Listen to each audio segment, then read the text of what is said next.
കൊടുങ്ങല്ലൂരിൽ യുഡിഎഫിന് അട്ടിമറി വിജയമുണ്ടാകുമെന്ന് പാർട്ടി നേതൃത്വം വിലയിരുത്തുന്നു.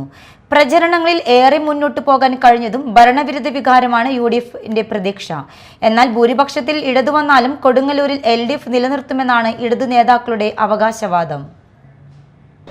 പുറമേക്ക് അമിത ആത്മവിശ്വാസവും ആത്മധൈര്യവും പ്രകടിപ്പിക്കുന്നുണ്ടെങ്കിലും മുന്നണി നേതാക്കളുടെ ഉള്ളിൽ ചങ്കിടിപ്പാണ്. അടുത്ത തിങ്കളാഴ്ച ഈ സമയത്തിനകം കൊടുങ്ങല്ലൂരിലെ വിധി അറിയാം. കൊടുങ്ങല്ലൂരിലെ വോട്ടർമാർ ആരെയാകും പിന്തുണയ്ക്കുക? നേതാക്കളുടെ കൂട്ടലും കിഴിക്കലും പല വഴിക്കാണ്. 10 വർഷമായി MLA ആയ VR സുനിൽകുമാറിന് ഈ തെരഞ്ഞെടുപ്പിന്റെ ആദ്യഘട്ടത്തിൽ പ്രചാരണത്തിൽ വലിയ മുൻതൂക്കം ലഭിച്ചിരുന്നെങ്കിലും പിന്നീട് കാര്യങ്ങൾ മാറിമറിഞ്ഞു.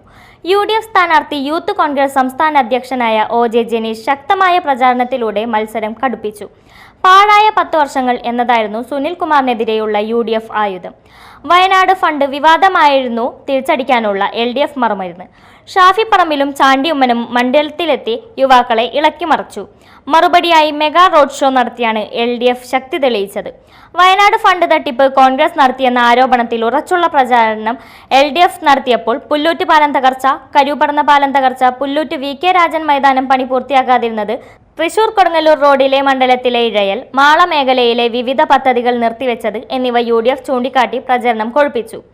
1300 കോടിയുടെ റോഡ് വികസനമായിരുന്നു LDF മറുപടിയെങ്കിലും അവസാന ലാപ്പിൽ പ്രചരണം ആരോപണ പ്രത്യാരോപണങ്ങളുമായി മറ്റൊരു ദിശയിലേക്കാണ് പോയത്. അതിനിടെ NDA സ്ഥാനാർത്ഥി വർഗീസ് ജോർജും പ്രചാരണവുമായി മണ്ഡലത്തിൽ സജീവമായിരുന്നു. പുതിയ വികസന മാർഗരേഖകളാണ് അദ്ദേഹം മുന്നോട്ട് വെച്ചത്. കേന്ദ്രമന്ത്രി നിർമ്മല സീതാരാമൻ അടക്കമുള്ളവർ വർഗീസ് ജോർജിനായി പ്രചരണത്തിനെത്തിയത് പ്രവർത്തകരിൽ ആവേശം പകർന്നിരുന്നു.